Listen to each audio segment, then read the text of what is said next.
19th, 2019 order. And the first order of business, is there a quorum present? Yes, there is. All 5 commissioners are present. And if you would join me in the pledge. I pledge allegiance to the flag of the United States of America and to the republic for which it stands, one nation, under God, indivisible, with liberty and justice for all. The next order of business is the agenda. We have a little problem with the agenda. Eric has an issue, and Eric will handle that. Yes. Under when you're up. So that with that, I entertain a motion to approve the agenda. Mr. Chairman, We have a motion. I would like that's right. to make an addition to the agenda, Excuse me. and I can, and I'd like under other, if it's possible, for Mr. McLean to be here to talk about the holiday work hours for the county, to present that under other. So I'd make a motion to approve the agenda with that amendment, please. Okay, we have a motion by Commissioner Wendling to approve the amended agenda as indicated. Do we have a second? Second. Second by Commissioner Lloyd. Any further discussion? Hearing none, all those in favor of the motion indicate by saying aye. Aye. Any objection? Motion passes unanimously. Next, we have approval of the minutes for the November 5th meeting. Have you had a chance to review those? And if so, what's your pleasure? Mr. Chairman, Commissioner Smith. I move that we accept the minutes of 11/5/2019 as presented. We have a motion to approve. Do we have a second? Second. Second by Commissioner Shanefield. Any further discussion? Hearing none, all those in favor of the motion indicate by saying aye. Aye. Any opposed? Motion passes unanimously. Next, we have the acceptance of the bills, approval of the county vouchers, warrants, approval of the monthly reports, approval of the hospital maintenance expenditures, approval of the bonds, approval of the abates, rebates. Commissioners, have you had a chance to review those? And if so, what is your pleasure? Mr. Chairman, Commissioner Smith. I move that we accept the bills as presented, the monthly reports, the abates, rebates, the hospital maintenance, the bonds, and the EAF. And we have a motion to approve. Do we have a second? Second. Second, Commissioner Lloyd. Any further discussion? Hearing none, all those in favor of the motion indicate by saying aye. Aye. Any opposed? Motion passes unanimously. Next, we have the public hearings for planning and zoning. Mr. Bingham. Yes, thank you, Mr. Chairman. So the property, the first one we're going to hear is a conditional use permit on a residential accessory structure that's greater than 200% of the square footage of the residence. The owner is Keith Collins, which is the applicant. It's in the Cedar Rest subdivision, which is down by McKinnon. And right there on that first rural residential lot is the location of it. The address is 23 Rocking Chair Lane, and this conditional use will include the lot and the adjacent parcel in a residential subdivision located in McKinnon. As far as infrastructure goes, it's on well, septic system, it's in the Sweetwater County Fire Wardens area and Manila Fire Department, and the main access road into there is Rocking Chair Lane. So originally we had applied, the applicant had applied for a zone change to agriculture, and that was withdrawn, and we went and sought the residential accessory structure instead. There was a lot of concerns with neighbors with it going to agriculture, and the concerns of it basically allowing agricultural type uses close to the subdivision, even though the subdivision is surrounded by agricultural zoning. And which is predominantly the area of McKinnon is all ranches, a lot of ranches down there. But this is one of the few subdivisions that's located down in the location. The acreage of the lots are 1 acre, except that rural residential dark green piece up to the north there, that's larger, 2.7 acres. So that's where the actual accessory structure is going to be located at. On October 1st, when we were receiving public comments, we received concerns from the neighbors of nuisance type issues on the property. We went down, met with the property owner, discussed that with the property owner, and part of the purpose of this structure is to put some of those items, clean up the lot, and then put some of the items that you would like to keep in the building. So that will help with the nuisance issue. That's a common thing we see with nuisance violations. If there are things or vehicles they want to keep, that people want to keep, they will build an accessory structure to put those in, and then they do become exempt from the nuisance regulations. So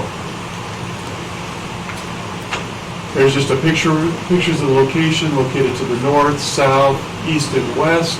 Then the site plan showing Lot 1 on the north side there, where the residence is, and then the accessory structure. The accessory structure is going to be 4,000 square feet, and the residence is around 1,400 square feet, roughly. Yeah, roughly. Roughly, yeah, okay. So we review these, is it consistent with the comprehensive plan? As I previously stated, this will help abate some of the existing nuisances on the property, so it'll have a positive effect on the neighborhood. Same with the issue of it not adversely affecting adjacent property owners. Concern there would be obviously a larger structure, it blocking views, which it will meet the height requirements, and because it's outside of the subdivision, don't see any issues with blocking anyone's views. The request is compatible with existing or allowable uses. Surrounding that property is agricultural zoning, so you do have those larger accessory structures. This is a larger structure than the home, but it's not what you see typically in commercial industrial, which is where you get into 10,000 square feet, so it is smaller than that. Has adequate public facilities, it's accessed from a private road. It can demonstrate adequate provisions for maintenance of use. As I previously stated, it's 2.71 acres, so it will meet all setback requirements. We don't see any adverse effects on the natural environment. It will not create, it's for residential purposes, so it will not create undue traffic congestion, and it will not adversely affect public health, safety, or welfare, and it will meet all zoning, district height, and setback requirements. There were public comments and also agency. Really, as far as agency go, there were no issues with that. There were some negative comments, and then there were some neutral comments where there are concerns from adjacent property owners where it turning into commercial industrial use. What you're approving today is for residential use only, which I've brought up with the property owner, and that's what he is proposing to use it for. And then there were concerns of the nuisances on the property, additional stuff being brought on. So that's why there were conditions that were placed on by the Planning and Zoning Commission, which did vote 5-0 unanimously with the following conditions. The use of the building is for residential purposes only, and the condition of the use is personal to the applicant. The building and site will be inspected for compliance 6 months after conditional use approval and every 6 months thereafter for an 18-month inspection compliance period. And the applicant is responsible for maintaining compliance with all applicable regulations with the 2015 zoning resolution. That's all I have, Mr. Chairman. Thanks, Eric. You have the next piece, and for the record, who we have here? Keith Collins. And Jamie Collins. Welcome, appreciate it. So you've heard that the issues that, the conditions that were placed on us, you have no problem with any of those conditions? No problem. Any questions, commissioners? Open up for public comment. So we'll open this up for public comment. Are there any public comments relative to this issue? Are there any public comments relative to this issue? Hearing none, we'll close that portion of the hearing. Commissioners, any comments, or what is your I'd entertain a motion if you have no comments. I'd entertain a motion even if you have some comments. So what we have is a resolution 19-11-ZO-02 for approval of a conditional use permit for a residential accessory structure, 200% of the gross floor area of the residence. I'd entertain a motion to approve. Mr. Chairman? Commissioner Wendland. Yeah, I'll so move on that motion. We have a motion by Commissioner Wendland. Do we have a second? Second. Second by Commissioner Shanifa. Any further comment? Hearing none, all those in favor of the motion indicate by saying aye. Aye. Any opposed? Motion passes unanimously. Thank you. Thank you.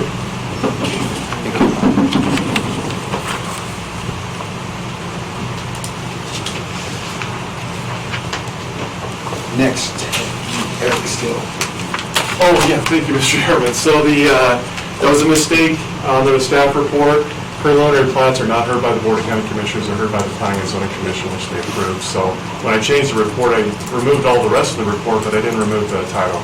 So that will not be heard today, Mr. Chairman. Thank you. This was the Yeah, thank you, Mr. Chairman. Okay, so that takes care of the public hearing portion of our meeting. Moving right along. Commissioner comments, reports. Commissioner Shanefield. So, on the 6th, we are going to be holding a special meeting, not for action, but for review and consideration and discussion of each of the proposals and the projects. We are planning on holding that Thursday, December 5th. It will begin at 8:30 in the morning, and a public notice will be sent out on that shortly. For all of the groups and individuals that have put in proposals, there will be a schedule put out so that everybody has their time to come and speak with the commission, that we can ask any questions related to the proposals and so forth. So look forward to moving forward with some of that and having some good discussion around that. The liaison work has gone well. I'm excited to talk a little bit about Golden Hour Senior Center. They raised over $15,000 towards their technology center, and they are wanting to let the commission know that they are in the process of doing some remodeling. So they're hoping to remodel the existing library and turn it into a technology center, of which they will be able to provide assistance to seniors who may only have access to technology through Golden Hour Senior Center. I know oftentimes our aging population doesn't have access to computers, they don't have access to internet in their homes, and oftentimes these days it's hard to maintain even paying your bills, doing doctor's follow-ups, things like that are all accessible online. And so they're trying to meet this community need, and I think it's an awesome opportunity for them to grow. They are going to be working to upgrade the entire building with fiber optic internet, a firewall security system, and Wi-Fi internet access points. New carpet paint, lighting, furniture, and computers in the Library Technology Center, which also includes some asbestos abatement. They have plans to start working on the project in December, and they aren't asking for any funding from us. They raised this through grants and private fundraising and savings, and so the $15,000, it's going to cost a little bit over $15,000, and they're moving forward with that on their own to make improvements and to meet a community need. So I think that that's very exciting for them. If anybody has any comments on that or questions on that? Any questions, commissioners? Is that it? That is it. We had our museum board meeting, of which Bree wasn't there, and I was actually out of town for that meeting as well, so I have a phone call set up with her to follow up and see. She said that there weren't any immediate needs and that things were going well. So. Next, we have Commissioner Smith. Thank you, Mr. Chairman. Continue to work and meet with people and talk about our ambulance issue, and we'll be seeing Sweetwater medics in later today, visit with them. Had a special hospital board meeting last week. It was all in executive session, so they said it went well. They said it went well. Airport board meeting last week as well was a good meeting. A lot of information as we head towards the end of the year. Maybe the biggest news for the commission is they continue to investigate the funding for the hangar, for the seaface, for BLM, and their different options there. So they're spending a lot of time and effort on that, getting that done. And then I've also looked into our court payments after going to Washington, D.C. and lobbying for that, and seeing that throughout the state, we as the county are well below the average payment per acre. for the state, and much lower than some other counties. So I looked into why that is and received an email of the very complex formula that the government has put out. It includes not just your acreage, but also population, amount per person,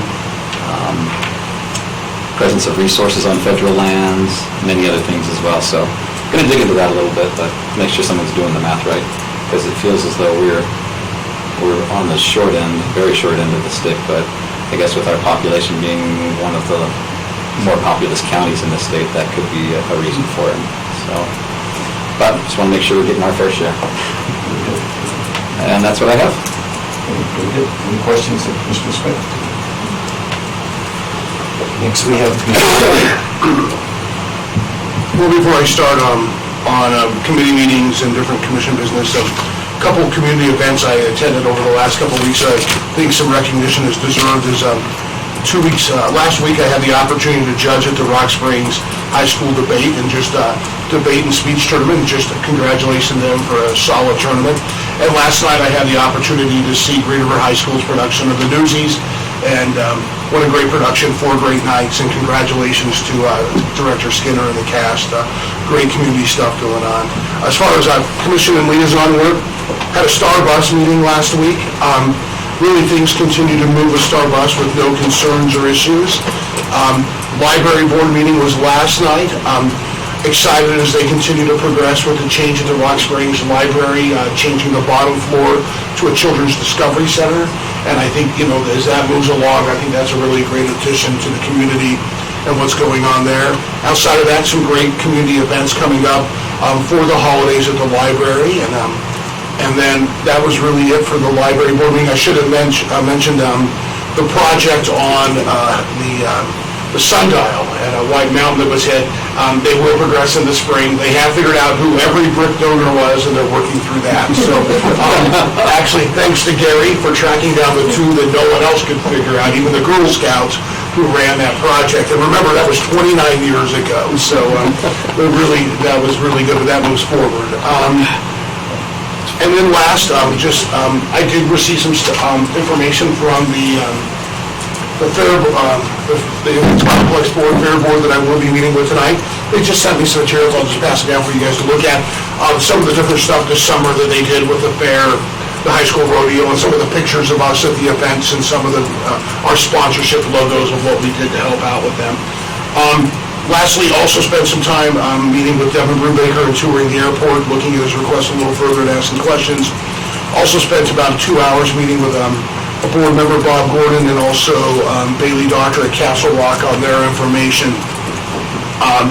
And so outside of that, some time with some department heads and elected officials as needed. So that really is my report. I should also note that I did go to Labor, Health, Human Services wearing a couple different hats last week, and there was really no issues that came through at that point that really affected the county that I need to report on. So outside of that, any questions for me?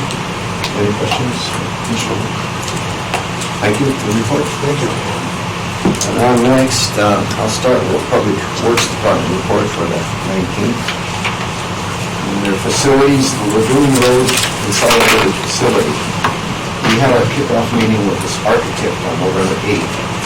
They have given us a complete project schedule and some very aggressive milestones. We will continue to meet every 2 weeks through the design process to make sure everyone is on task. Sweetwater County Courthouse re-roof. We are currently working on the plans and specifications for Sweetwater County re-roof project and will bid in early 2020. Duke Solutions. The facilities management software is currently being configured for our use. We have had several meetings over the past month to make sure that they have things arranged so that we can capture the costs and forecast the data that we need for our building assets. Engineering, Yellowstone Road project. The project is currently undergoing disturbance reclamation and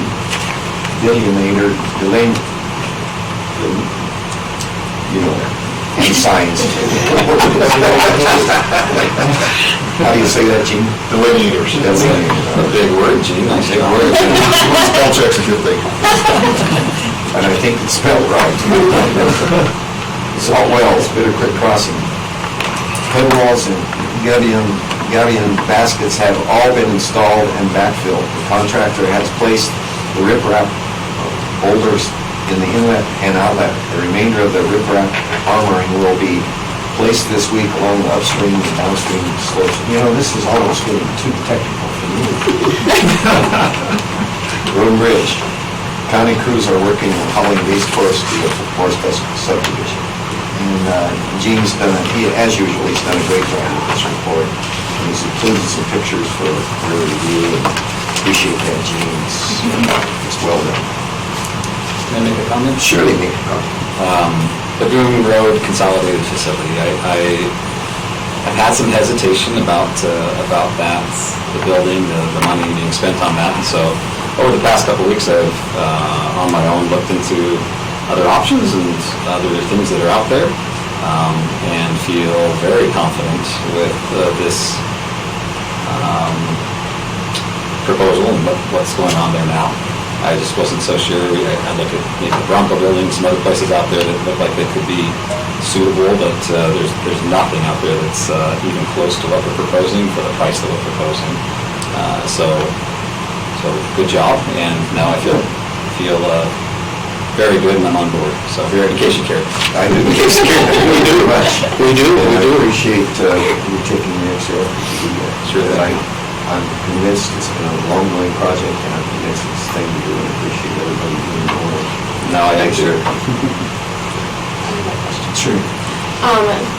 The Yellowstone Road project, I've just had a lot of questions around when the road will be open and available for use.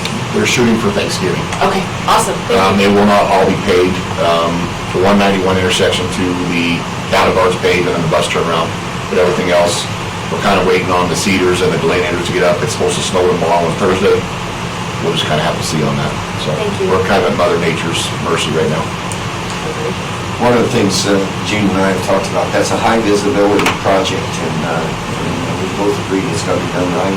It's only a portion of that road. So, and I feel comfortable, I've looked at it also, and I'm comfortable it's going to be done right. Even though I can't pronounce some of the words, and I know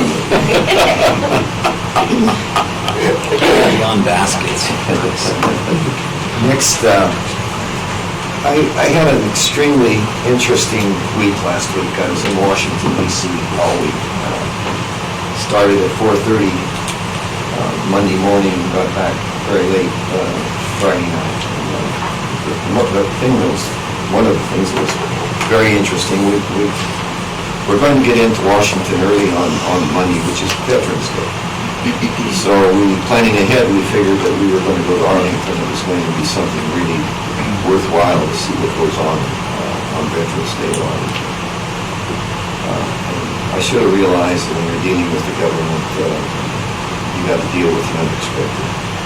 But much to my amazement, Arlington Cemetery was closed on Veterans Day. So we did not get in there to see what goes on in Arlington. It is really a shame. I've been there a couple times, and I've never been there on Veterans Day, and I thought it was going to be something special. We didn't get to see anything special.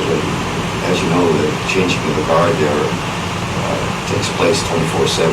There's somebody there. It doesn't matter whether it rains or shines. The military's there to honor our veterans. And it's extremely well done. It's worth the time to go do it. But we didn't get to do that. We obviously didn't. We went to Lincoln Memorial, Washington Memorial, World War II Memorial.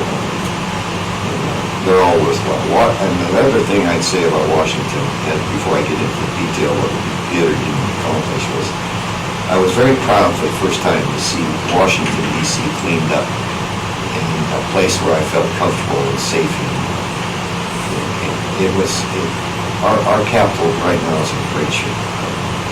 It's worth a visit. And even in spite of the circus that was going on there, and continues to go on today, with the impeachment process. Matter of fact, I think we're probably on TV. We're on TV there as we walked by those long lines to to get to a word of speaking those long lines, I asked one of our handlers there, I said, these people, there's no way they're going to fit into that conference room where that's being held. And the answer kind of surprised me. Those people, they knew that they weren't going to be able to get in there, but they were standing in that line so they could say they were part of history, because they're standing there trying to get in to see those impeachment meetings. That was one of the many interesting things. Getting on to what we went there for is was there from the from the 11th to the 15th, and the primary purpose of that trip, from my standpoint, was talking about the Rock Springs RMP and why it's been delayed. It's been roughly 10 years now, and it's still not done. Wanted to know why that is. And the other was to voice our continued support for the greater Little Mountain area, to see that that's, there's no, the view of this commission has been, we've got oil and gas abundance like we do, and we've got the Jonah and the Pineville, Anacline, NPL. Those are, and that was my point, there are places we should be drilling, but there are places we shouldn't be drilling. The greater Little Mountain area is an area where we should be drilling. And I made that point when we were able to bring a meet with Senator Brasso, Senator Enzi, and Representative Cheney. And we made very strongly that issue relative to the greater Little Mountain area. And then the other, and I'm going to talk first with what our congressional legislators, the issues that were important there. And the next issue that I brought up was what's going on with the power, the war on coal in Sweetwater County and Lincoln County. As you know, we wrote a letter to them, we didn't get a reply. I had tried to get on the town hall meeting with Brasso and asked why we didn't get a reply. I waited to get my turn on that town hall, and no reply. Didn't get to voice my question. But it's kind of interesting. Before I got back from Washington, I had a voicemail that told me that they understand that they didn't get back to me, and they would be willing to entertain the question that I had. Well, the question had already been asked of our senators. And in that letter, and to refresh, and I think I've voiced it here, as you know, we spent over 2 weeks preparing a 16-page letter indicating what the impact to Sweetwater County is going to be if those power plants are shut down. And I say that in plural because the Naughton is also important to us, because forget I don't work for them anymore. But there is coal purchased by Rock Mountain Power from the coal mine in Lincoln County to fuel the Bridger power plant. So we are impacted with what's going on at the Naughton facility in Lincoln County, as well as the Bridger power plant. And I asked the question of all three of them why they did not reply. There was actually a follow-up letter that I wrote asking what they thought of the letter that we had sent to them, Cheney, Enzi, and Brasso.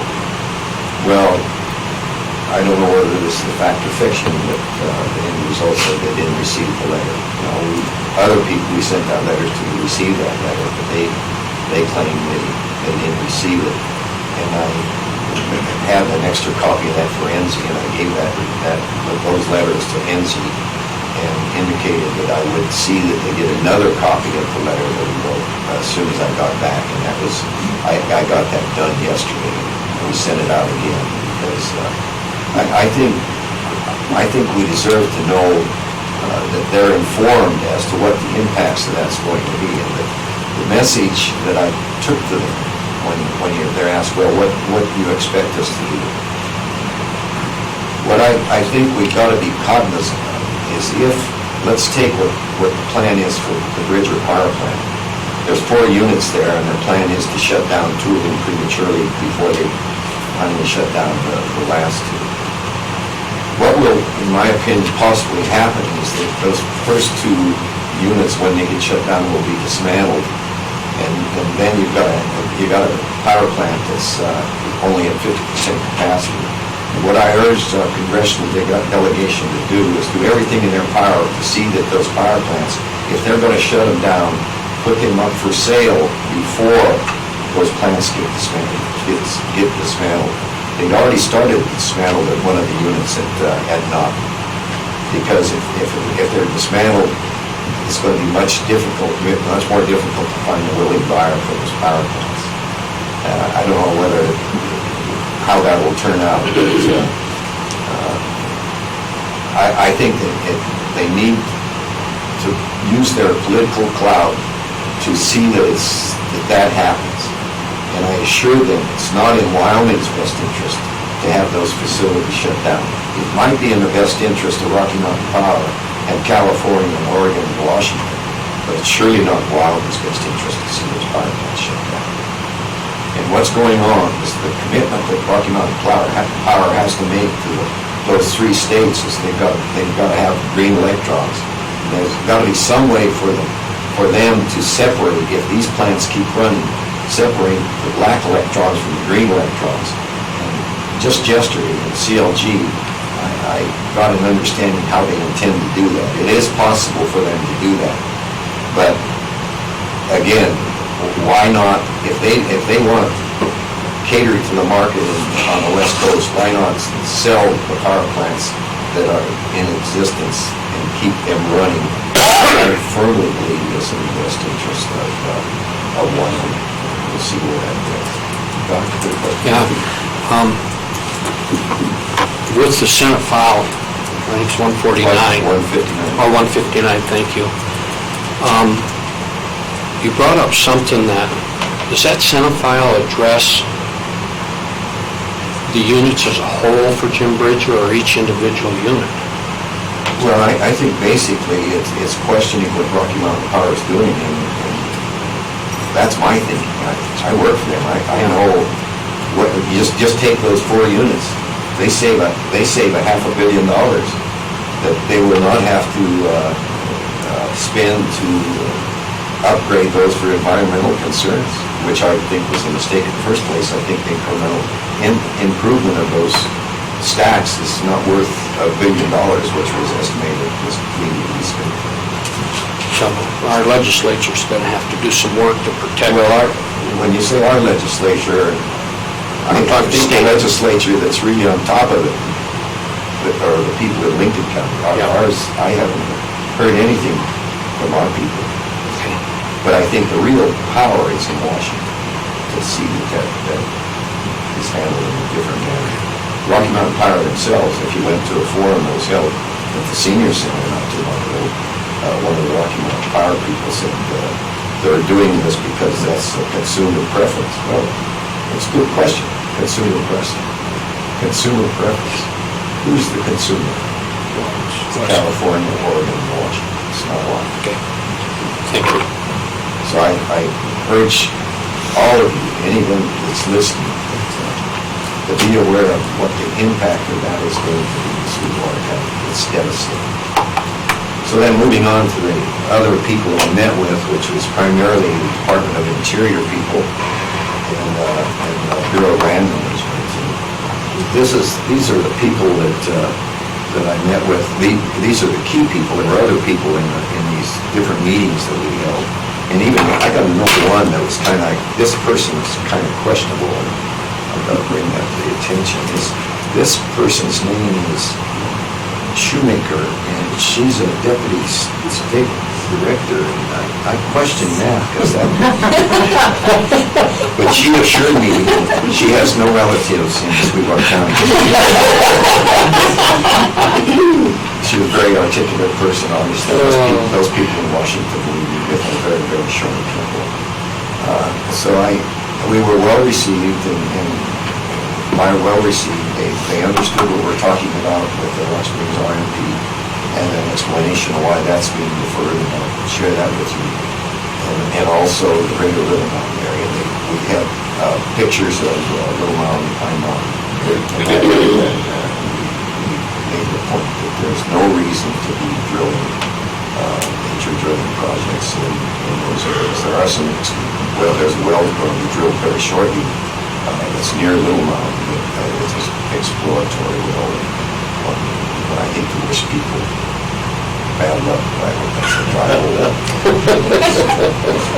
So anyway, one of the problems they're faced with in Washington, problems are opportunities. Problems are opportunities in disguise. But in Interior, they said there are 300 vacancies in Washington in the Department of Interior. And then the other issue that they brought up is what's going on with the Bureau of Land Management. As you know or may not know, the Bureau of Land Management is moving west. They're going to move the headquarters out of Washington. It's going to be in Grand Junction, Colorado, which is good for us. I think that's very good for us because it's very easy for us to go to Grand Junction as opposed to Washington. But the problem they're faced with, at least in the short term, I think in the long term, it's good. Short term, there's problems. There are 157 people, incumbents to positions in Washington that are going to be moved to Grand Junction. And of those 157 positions, and while we were there, they were given notice, they got 30 days to decide whether they're going or not going. The anticipation of what the success will be is roughly 50%. So let's say it's 160, only 80 people moved to Grand Junction. Can you imagine how that's going to affect the functioning of the Bureau of Land Management?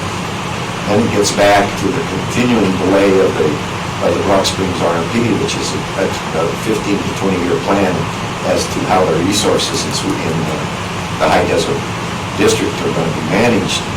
It's already been close to 10 years, and then the latest word is going to be January or February, and the rough draft will be out.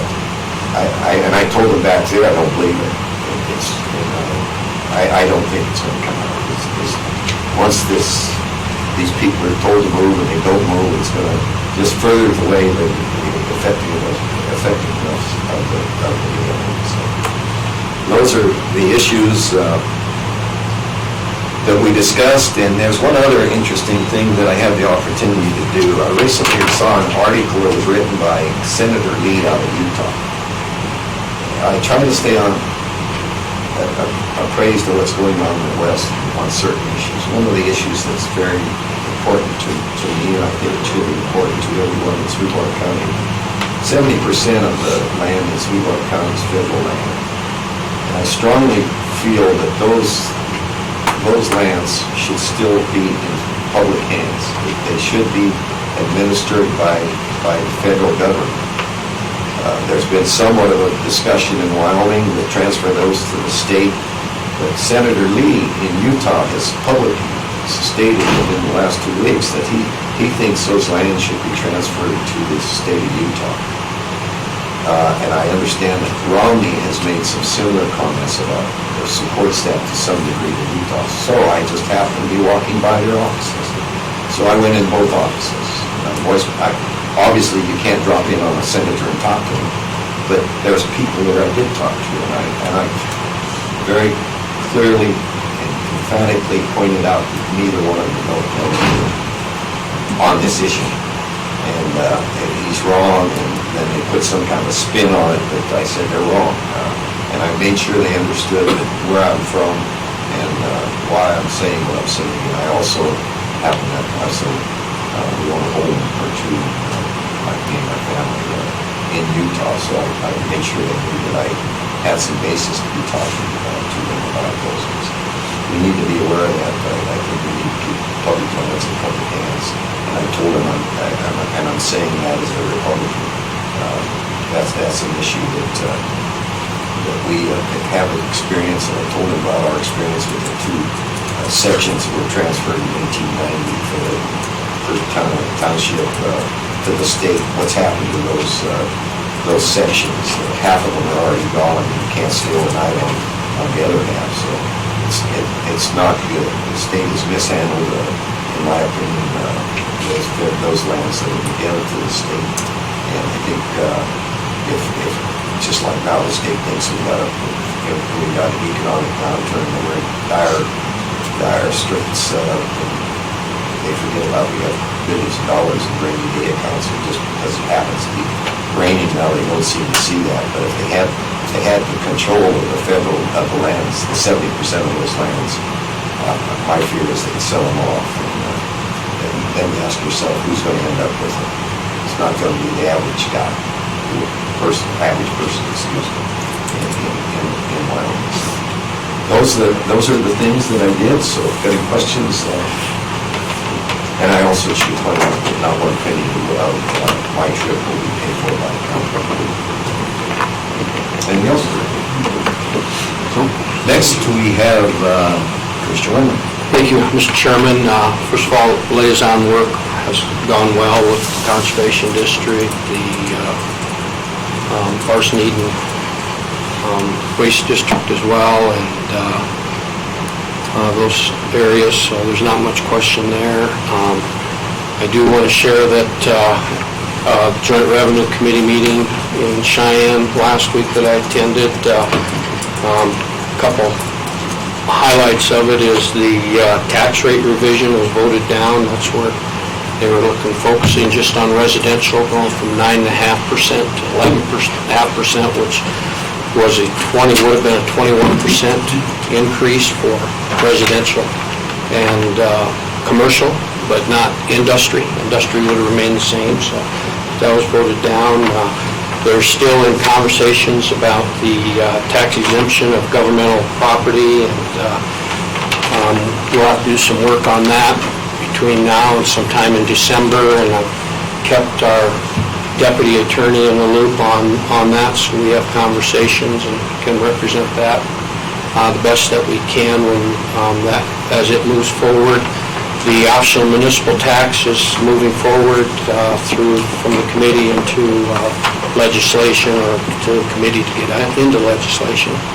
Also, big surprise on Tuesday morning that the Medicaid expansion was voted in by the Revenue Committee to move forward, so that's been a battle for 3 to 5 years, talking with those that oppose that. They're concerned that they're concerned that it will make it through possibly this time through the legislation. So, Can you give the benefit of your knowledge to the audience here about why that has been controversial? well, I wish I could explain it better than that, but I still get tied up in the semantics of it, all that, and I don't want to mess it up, so if someone else would like to go along with it. Well, I can just generally tell you. Yeah, would you please? It means, if it's approved, it means funding for the state of Wyoming, Yeah. where we are not getting that funding. So, there you go, that's what But he said. it's mixed. It's mixed. It's mixed. And the fear has always been, we expand it, and then the federal government pulls their funding, and the state's stuck with, okay, now we gotta take all these people Take off all of it, yeah. or fund it ourselves. And when Obamacare came around first, there was very little faith, and especially the Republican states, that it was going to be around very long, and so no one wanted to make it grow and then have to shrink it. Well, if there's a time to lobby your position with legislators, now's the time. So, anyhow, and then also the direct appeal to state board equalization, that appears to be moving forward as well. The nicotine products is moving forward, which is regulations and that type of thing. So for the most part, it was, from the commission's standpoint, County Commission Association, we were there to testify where we were needed, and we'll continue to monitor it. Sometime in December, direct distribution goes before a committee, and I'm not sure if it's the 8th or 9th of December, but I've been notified already that we need to testify. They'll let us know, and I'll be there for that. And of course, right now, in the governor's budget, I believe it's at $105 million, and for the cities, towns, and counties. Of course, the big winners in the direct distribution are the cities and towns, more so than the counties. So we'll see how all that shakes out, as well as the governor's budget in general. So, but outside of that, that's what occurred there. Also, in front of you, I handed out this morning the water report for November, and it's a good report. But again, too, continue to work on that and watch it. The stakeholder meetings will continue for Wyoming, dealing with the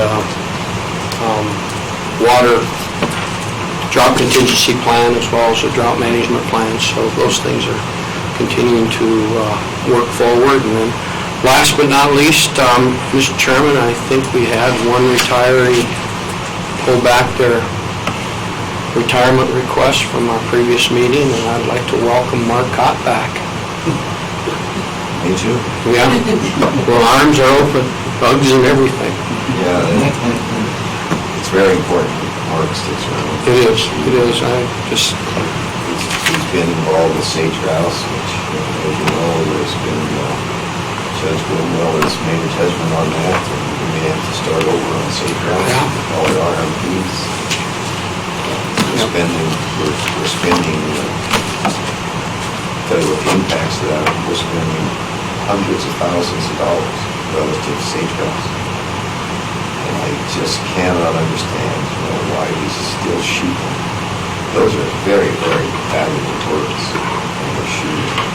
And if Windmill gets his way, we've got to start with all of the RMPs. Not only one, all of them. agreed.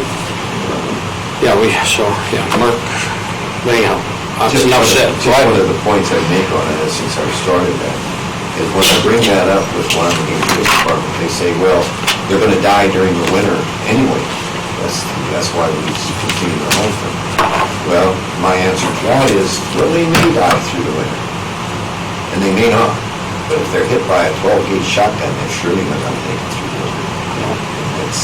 That's the point I try to make of it. But the issue continues to be the way the Game and Fish is funded. It's funded through license sales. So it's in their best interest to sell more licenses, including bird licenses, so we can shoot sage grouse. And I've done it all my life. I did too, but I quit. I quit too. So, but anyhow, thank you. Anything else? Nope, that's it. Do you happen to know have any feel for what the Wyoming County Commissioners Association is going to do with Medicare? I don't. I think that'll come up for conversation at our legislative meeting, January, February, whenever it is, and go from there and that, but there was no sense, just surprise. I think everybody expected it to get voted down again, but it passed through. So, nothing at all, Mr. Chairman. Good report. Thank you. Next, we have county residents' concerns. So we'll open this up to county residents' concerns. Excuse me. Yeah, it does matter. I think Sally, she's trying to steal your job.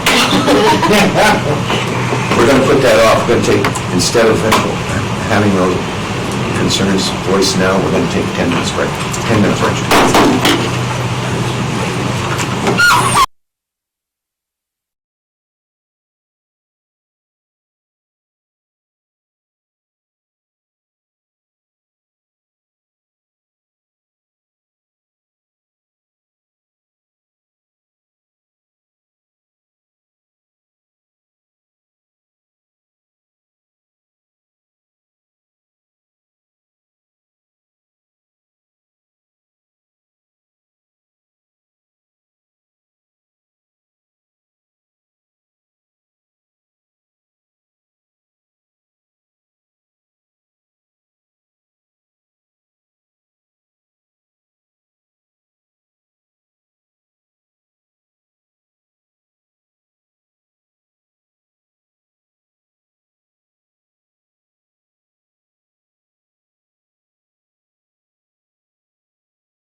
And the next item on our agenda is county residents' concerns, so we'll try again.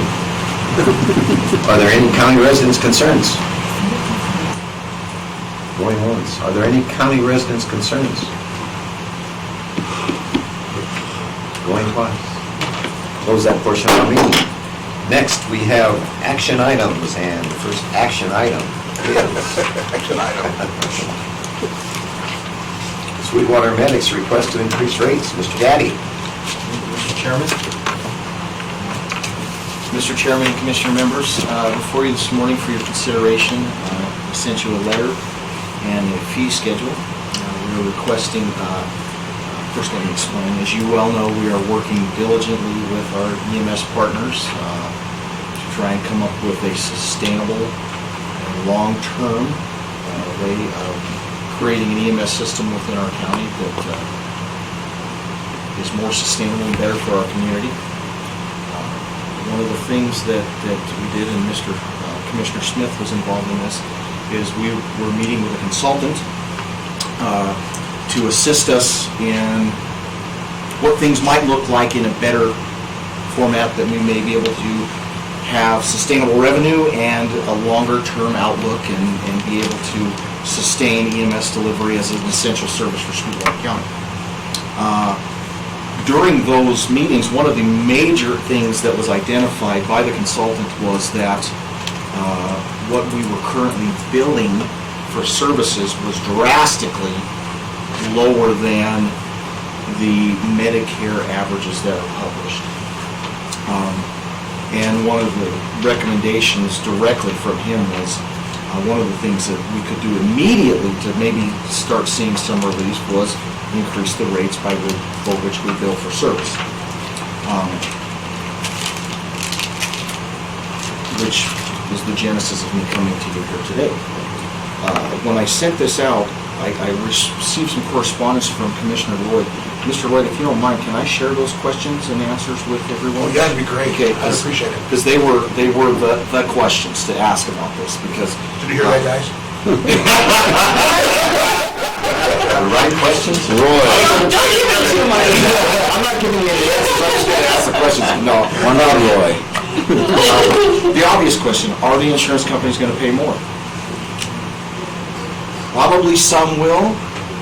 Some that we're under contract with. Blue Cross Blue Shield has not given us an increase of 1 penny in 12 years. So some will, some won't. The consultant thinks the net will be that we will see some increased revenues. How do these compare with national or state averages for fee for these services? These numbers directly came from the Medicare published national averages for these codes. So they are directly in line with those averages from what the consultant told us. And a great question is, will this increase non-pays and write-offs? Potentially, yes. I would think so, yes, it will. Mathematically, right? If they don't pay a bill for a greater amount, that's going to be a greater amount of write-off. And I thought those were outstanding questions, and I wanted to share them all with you because, as you know, this isn't we're not selling widgets. I can't say, okay, the price of my widget is $8, and I collect $8 and I give you a widget, right? We're trying to increase revenue, but we don't know if anybody's going to pay it. So we're not going to withhold services, okay? So we're trying everything that we can based on the experts' recommendation to help us build a more sustainable system. And we are, again, we got some bad news from Memorial Hospital that they don't want to be the host agency for a system. However, the first thing we did when we got that news is I called Castle Rock and I said, hey, I still want to work for something. This is still the answer, or what we think is the best answer. So let's keep working to see what we can come up with. It doesn't have to be based at the hospital, but we think that there's a better model, and so does the consultant, that we can build and have a longer sustainable system in Sweetwater County. And I wanted to do our due diligence and come before you and say, this is indeed what the consultant recommended, for billable services, and that the possibility of increasing some sort of revenue for these services is there if we do that. I have no guarantees. I don't know if that's going to work or not, but I needed to do my due diligence and bring it to all of you for your consideration. Ready for questions? You betcha. Ron, you were here several months ago when you were doing a case for increase on the contract. And one of the things you said was that you're headed for bankruptcy if you can do that. So as I listen to you say what you're saying today, it sounds to me like you think you're going to stay in business. What is the future of Sweetwater Metals? I'm going to give you what we would like to see. We want to see a sustainable model. Hey man, if we can make it a profitable organization, I'm all for it. Okay, and I'll do that forever. Our main goal, I don't care if we make it a business, I don't care if we make it a county organization, I don't care if we make it a district. I want to see this identified as an essential service and that we do it right. That's why we started, that's why we're here today. We just want to deliver good care and do it right, and have it recognized as an essential service. We need this. This is obviously my passion, but we all know we need this. And we've been kind of, the county has funded this for many years, but we can do more. And I know you don't like this term, but I would like to see it be under the umbrella of some kind of nonprofit so that the tax burden is less, and because I hate not using those pennies for care, right? And so,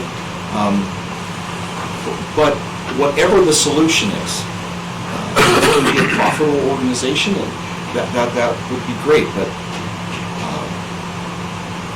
that would probably come with different services like we've spoken to before, like air medical and things of that nature, and that brings up a whole other can of worms. So we just want a sustainable, good service that people don't suffer poor care, and that's our bottom line. And like I said, I don't care if it's under an LLC or a 501c. Whatever the organizational structure, whatever. But I with my whole heart feel that coming together rather than doing individual things like us in Castle Rock, I think that if we appreciate some economy of scale for services, that we can shave some costs, and that we can better serve Sweetwater County as a whole. I believe that with all of my heart, and I think if we can get through some of the we got dealt a, I was disappointed when I heard from Mrs. Richardson, but it doesn't mean that that's not the right thing to continue to pursue, perhaps. Are you profitable now? No. So how are you going to be profitable? I'm sorry? How are you going to be profitable? Well, if we can get more revenue in, right, and continue to have... No, I understand that, but you can't wish. You're right. You got to have a better plan than that. You're right, and I wish I had if I had the answer, brother, I would be implementing it. So when are you going to go bankrupt? Right now, we're paying the bills, because you guys, remember, we came to you and said, look, right now we're paying the bills. We're meeting our needs. Are you going to continue to operate then? If we go out for bids, are you going to go on? Yes, we will. Yes, because I believe in the system. I'm not leaving this county without EMS. I'm not doing it. We're not doing it. We're in this for the right reasons. Well, remember, the people are paying the bill. I understand, sir. And that's why look, what we have is not happening anywhere else. We're talking about EMS. We have relationships with EMS. We have commissioners involved in EMS. We have an EMS board. That is the best thing that's happened to emergency medical services for Sweetwater County in the history. Nobody else is doing what we're doing. All of our key players are in it. They know what's going on. EMS is a, for lack of a better term,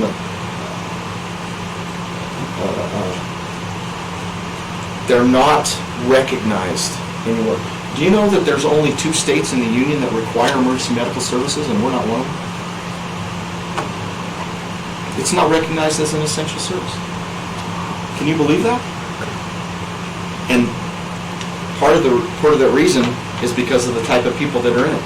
They've always made it happen. Ron, when you were awarded the contract way back, you said it was sufficient to operate and all these behavior and generalities that you guys then was, sounded good. And you did it for a while, and all of a sudden you come back and say, you're gonna go bankrupt.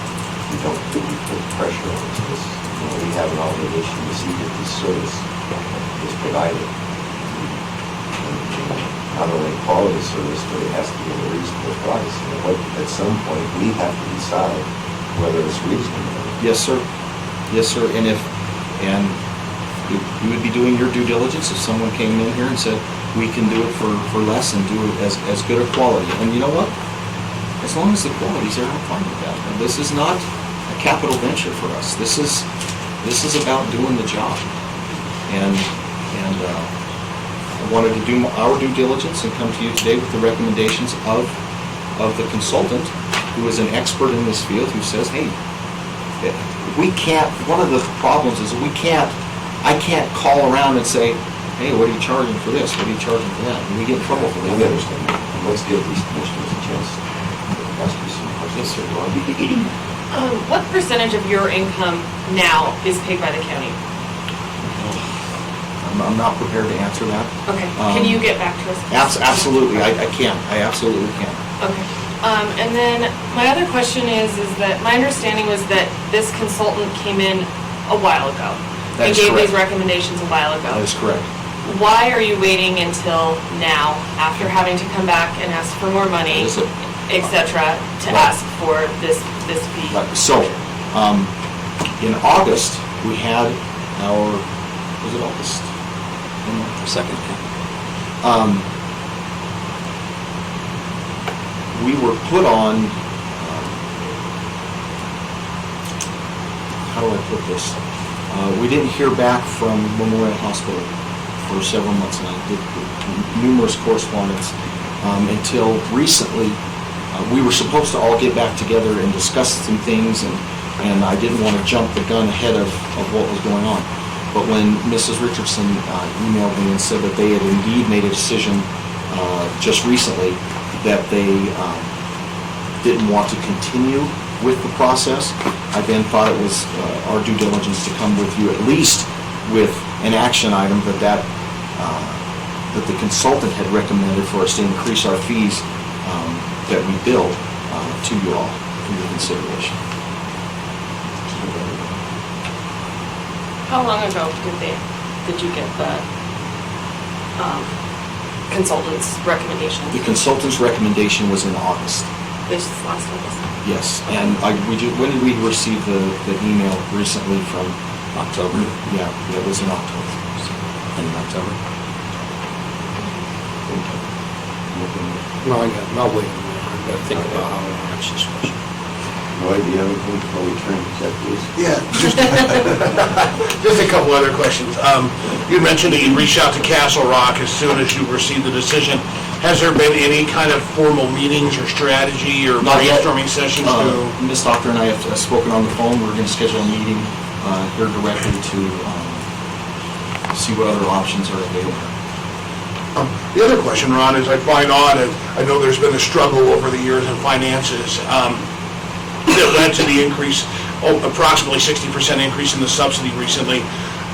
How come these rates weren't evaluated yearly as we've gone through to make those changes? Because I gotta be honest, when you look at them, and I did some comparisons to national averages, I think they're fair, but when you look at them and haven't jumped the rates in forever, it looks quite substantial. Why wasn't that evaluated yearly as part of the business model? You're right. It should have been, and that we have to shoulder that.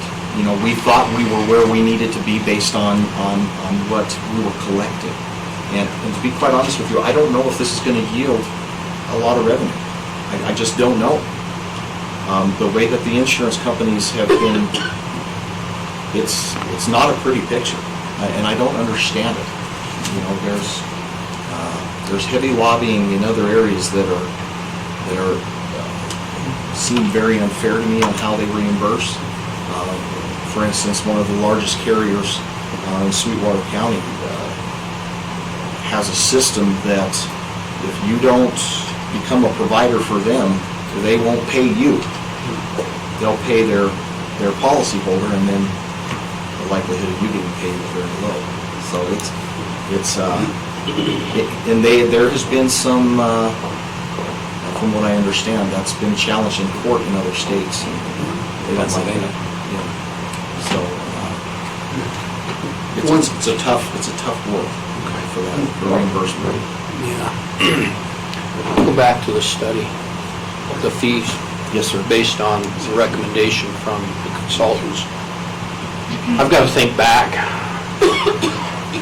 to when that original needs assessment was done about 4.5 years ago, if I'm not mistaken, because I think it occurred the first year of my first term. Were there fee recommendations at that time, do you recall? I can't remember specifically.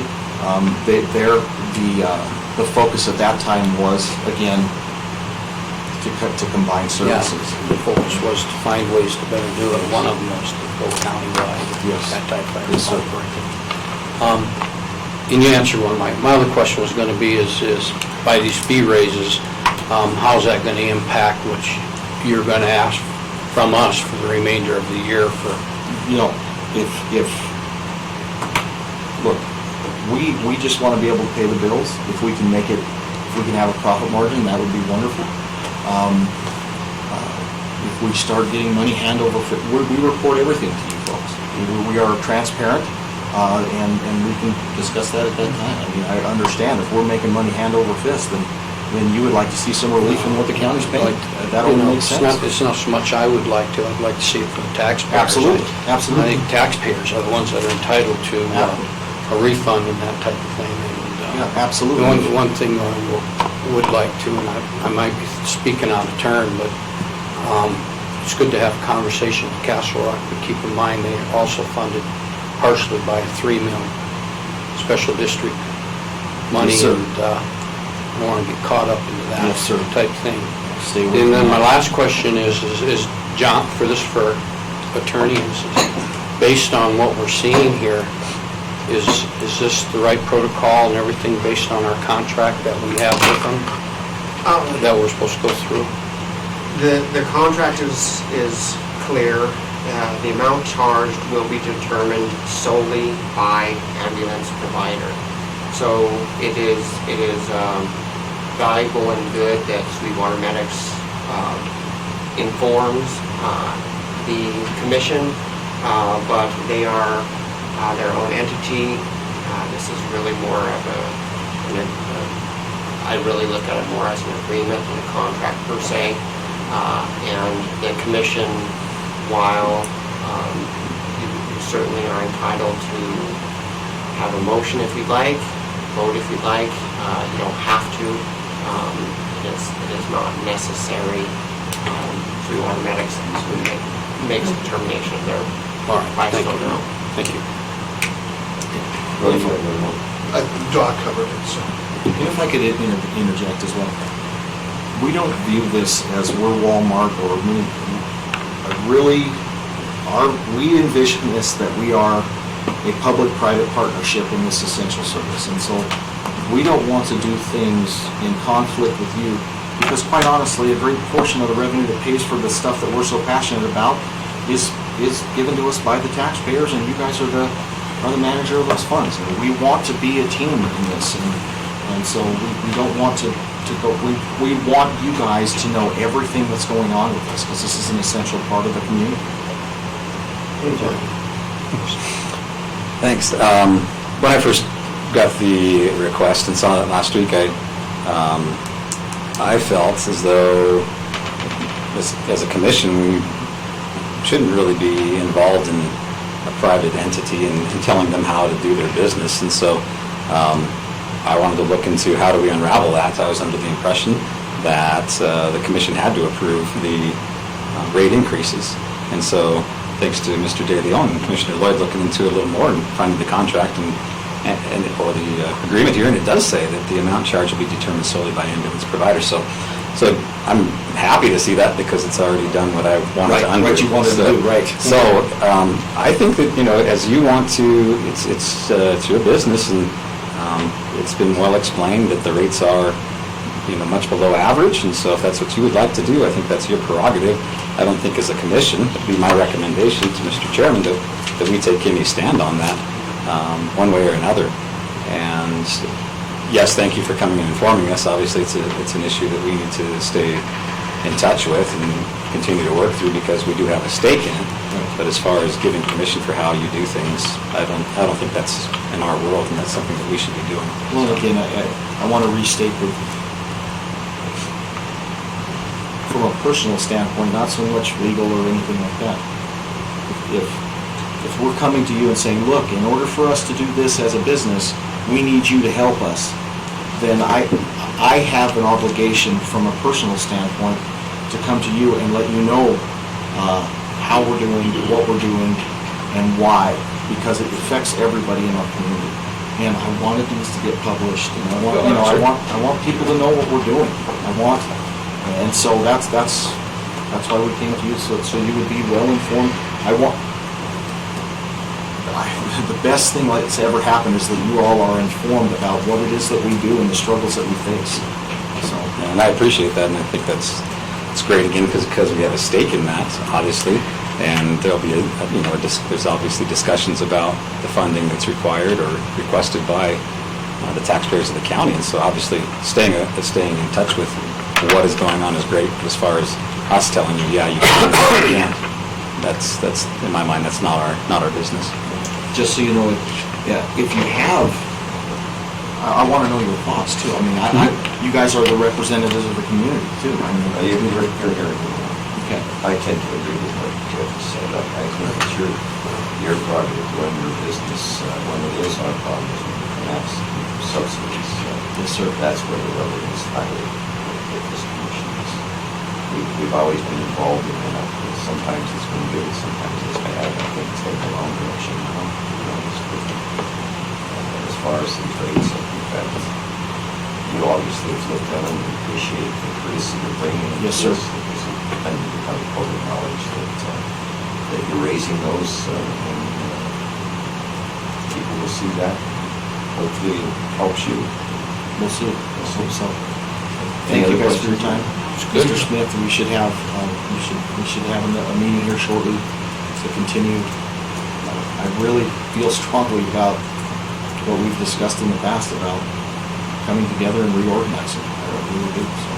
Absolutely. Let us know how it goes. All right. Thank you guys. Thanks very much. Thank you very much. Thanks. Next, we have under other, Mr. McLean is going to enlighten us on many issues. Well, for some, it's a little harder than others. I know, that's why you got to go to a lower level. Speak slowly. No words, no Big words. pen, no, just 10 or less letters. No delineations. No Thank you, Mr. Chairman, County Commissioners. This year, prior to the holidays, as in past years, I think it's important to resolve where the board stands with respect to any additional holidays that may be granted. So as you know, currently, the county policy approves for Thanksgiving and 2 days, which is Thursday, Friday, for Thanksgiving, Christmas Day, and New Year's Day. At different times in the past, the board has approved other days or floating holidays or what have you. It's a little bit strange this year in that those days fall on a Wednesday in the middle of the week. But I think it's important that we get some discussion, number one, so people can plan, we can get the communications out. And if we need to do anything by way of resolution, I could have that ready for the next meeting based on whatever the board's wishes are. From, I guess, a staff recommendation, right now, I don't think there's anything that needs to be done with Thanksgiving. I would recommend considering approval of Christmas Eve as a day off and perhaps a floating holiday for New Year's Eve, which would keep the facility open, but allow a floating holiday for those that could be gone to be gone or to use at a later date. I see nothing wrong with that, but we need to look at that as you know, historically, over many years, we've looked at that as part of compensation for these people. Yeah. And we've frozen to some extent wage increases and such. So that's your recommendation. I personally think the use very well. Yeah, I don't see any issue with it either. The only thing is has there been any problem out of the sheriff's office as far as that, or has he been able to manage all that okay? It's all money. It's all money, okay. Yeah, I mean, they're staffed 365 days a year, so. I They mean, gotta make it work. Yeah, somebody's working every day regardless of whether it's a holiday or not, so. Very good. Yeah, I don't. Some of them really like that holiday day too. Yeah. Yeah, some like a little extra time to do that. How about if I get a resolution for the next meeting? Let's get to these very quickly. Okay, sorry. Please. Yeah. Marty? No, I think that it's important, as Chairman Johnson said, we've kind of frozen compensation wage increases, and I think that this is a great benefit that we can offer to our employees and public. Is this consistent with what we've done in the past? Yeah, it is. Yeah, Great. very consistent. No concerns, I think it's a good thing to do for our employees. Wait, what you were going to say, Marty? I was just gonna say, if it's relevant to anybody, did kind of talk with the other municipalities. I think the county's always a little bit different because there's so many business activities associated with the county with license and property filings and things, but I don't think we've had any deleterious impacts of doing this in the past. The city of Rock Springs is approving the Christmas, the 2 days of Christmas. City of Green River is just approving one day at New Year's, so I think the floating thing's a reasonable balance. I don't think we're going to decide how we're going to run the county based on what Green River, Rock Springs, or Saratoga. Wamsutter, though. Wamsutter's a little bit extra. I'll make a few phone calls. So you guys. Okay, I'll get a resolution back for you next week. Sounds good, thank you. Deleterious in there as well. What's Yeah. that word? Deleterious? I played Scrabble. Spell that. Words with friends, Gary. Okay, next on our agenda, is there any need for an executive session? None for me, thanks. So that concludes our regular business, and with that, we shall adjourn. Great. Thank you. Wow. Is this a record wall?